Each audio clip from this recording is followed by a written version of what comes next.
napakalakas po ng ulan dito sa Kadangog. Guys, madulas yung daanan ngayon patungo sa tuktok ng bundok kasi maulan po dito ngayon sa aming lugar. Grabe yung angiso. Yung kapat lang. Tapos andun si mama. Bali tanim siya na guys. Tanim siya ng kumpay, pagkain ng baka. Ito yung tinanim ni mama. Ayan siya guys. Maulan ng umaga ngayon dito sa aming lugar, no? So, ngayon, aakyat ako doon sa tuktok ng bundok kasi pakain ko yung aking mga manok, no? Kahit madulas guys, dapat ko talagang akyatin papunta doon sa tuktok ng bundok para magpakain ng aking mga alagang manok. Yun.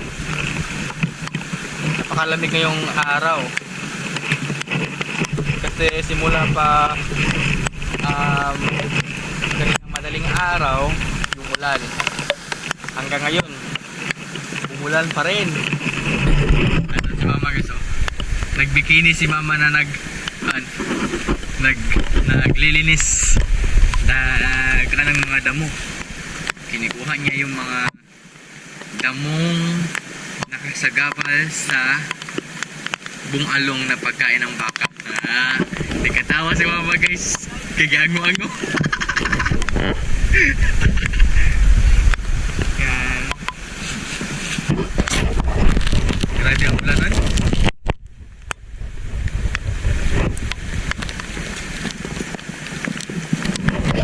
Napakadulas. Yan.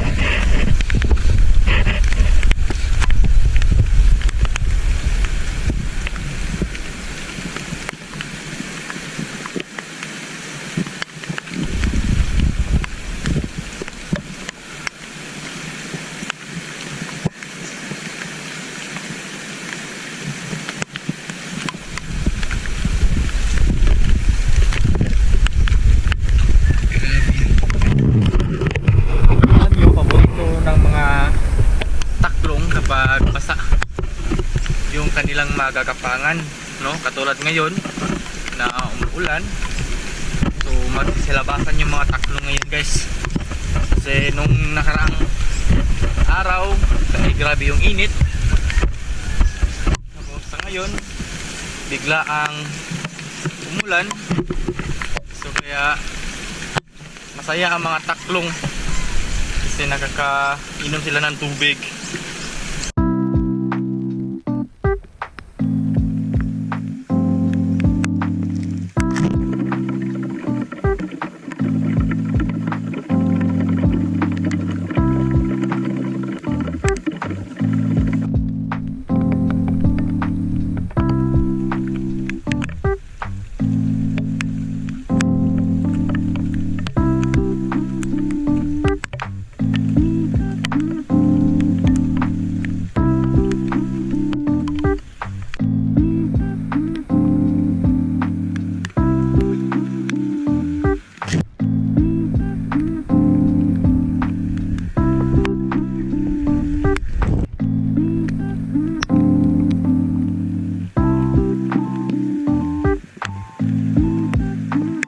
Talaga napaka maulan.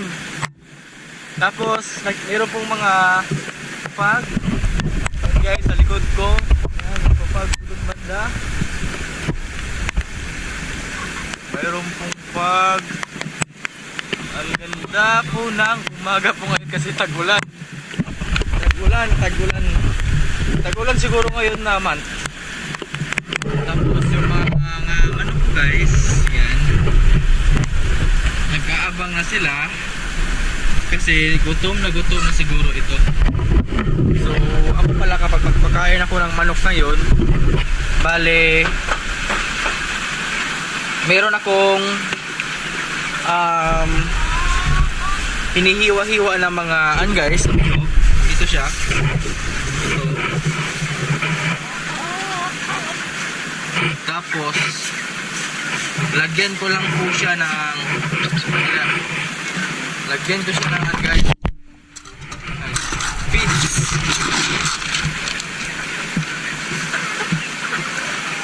para mas makasave ako sa feeds guys, kahaluan ko siya ng niyog.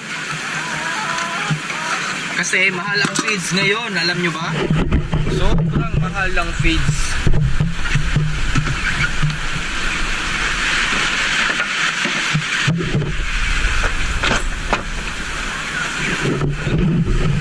Maganda yung fog, ano? Makapal yung fog.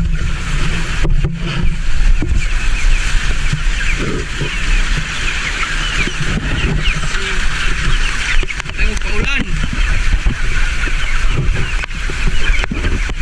Namukadkad na po yung dragon fruit.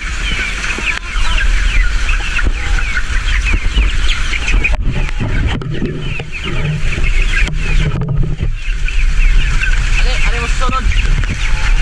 Sa loob ko lang sila pakainin kasi walang ulan dito. Ganda.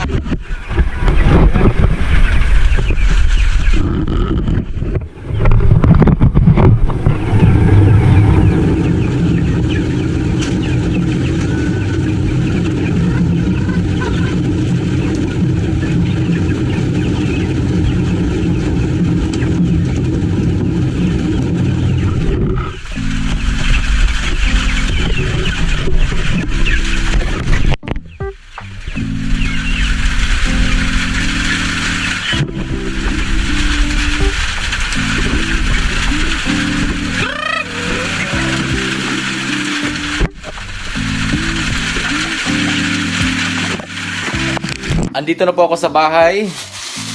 So, pagkain muna ako ng tilapia guys bago ako pupunta dun sa garden.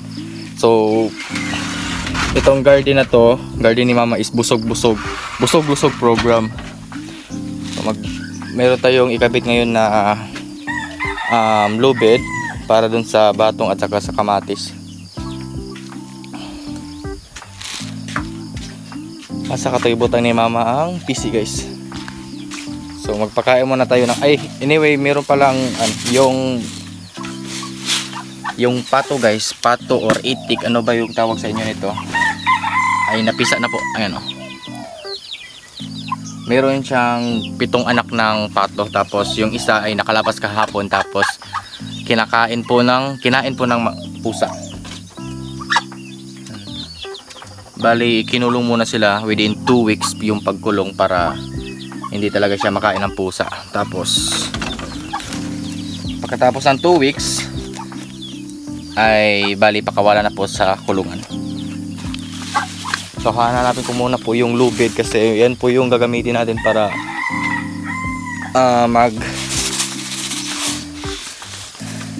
magawa ng balag sa patong. Ito kaya nilagay ni Mama.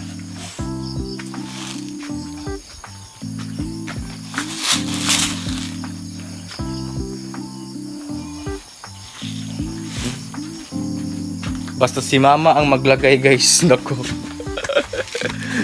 Mapapagod ka sa kakahanap. Yan. Wala dito, wala. So punta muna tayo sa fish pan guys. Bali pakain ko muna yung tilapia. Andun pala si Mama oh. Nagkuha siya ng lukay. Maasan yung magbutang ka ng kuhan? Pisi ma. Ma. Pisi baka yung butang ni mo. Kau pisi.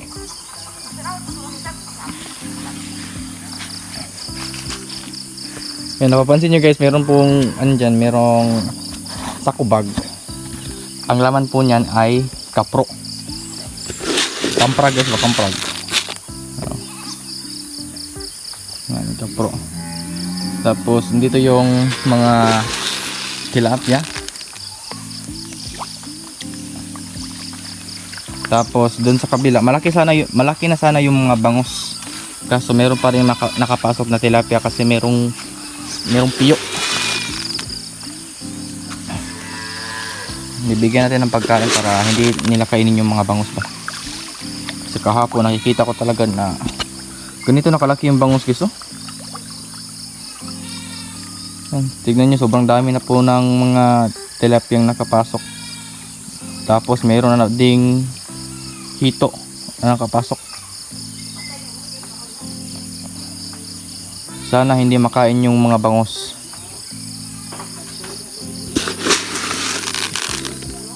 Ha? Di na makain bangos. Dako manigit. Dako manilaw man eh. Kasi yung mga bangos talaga guys, marami na siya tapos ganito na kalaki oh. Sana hindi makain.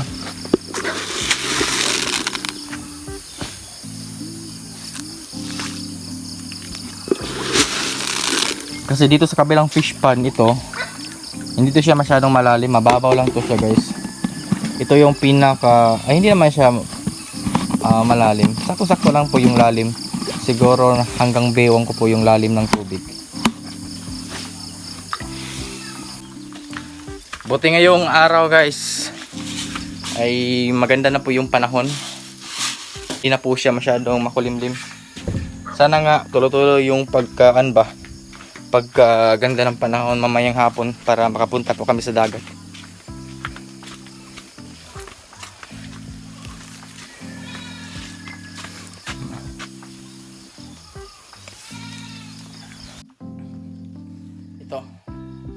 Ito yung low bed na ginagamit ko po dati doon sa Ampalaya. Tapos ipakita ko po sa inyo yung Ampalaya ni Mama guys na mayroon na po siyang kunting bunga. Sa magkuha sa tagka ng sundang. Sanggot. Kung sino yung magagandang tanim sa garden sa yung mapanalo. Sabi-sabi nila 20,000 yung price. Pero meron pang mas maganda dito kay Mama guys, yung garden dun sa likod ng sakahan guys ba, dun sa dadaanan namin papunta dun sa sakahan, Kanoy Danilo. Ang ganda po ng kanyang garden kasi maganda po yung view. Siguro kapag makapunta tayo dun sa likod, maipakita ko po sa inyo kasi yung sikwa niya, napakadami po ng bunga ng kanyang sikwa at saka napakatataba. Ito kamama kasi hindi pa siya gaano nakabunga itong sikwa. Papunta pa lang tayo sa exciting part. Exciting part. So, magkabit muna ako ng lubid.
Mga tuta?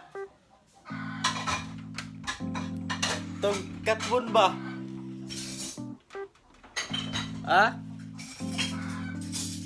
Hi guys, so yun. Buti po ngayong araw ay maganda po yung guys, yung weather ngayon, mainit ba? Hindi nung nakaraang araw, grabe napaka makulimlim. Tapos medyo maputik pa naman dito sa namin sa lugar. So yung mga yung ani mama guys, yung gulay ay medyo nakabunga na siya ng konti yung ampalaya niya. Katotong dag ko nga ampalaya man, no? Dag ko daw nga ampalaya guys, malalaki daw yung ampalaya guys. Tapos bumili pala ako ng seedling na pipino kasi itanim din namin doon. Nagseedling na kato ma.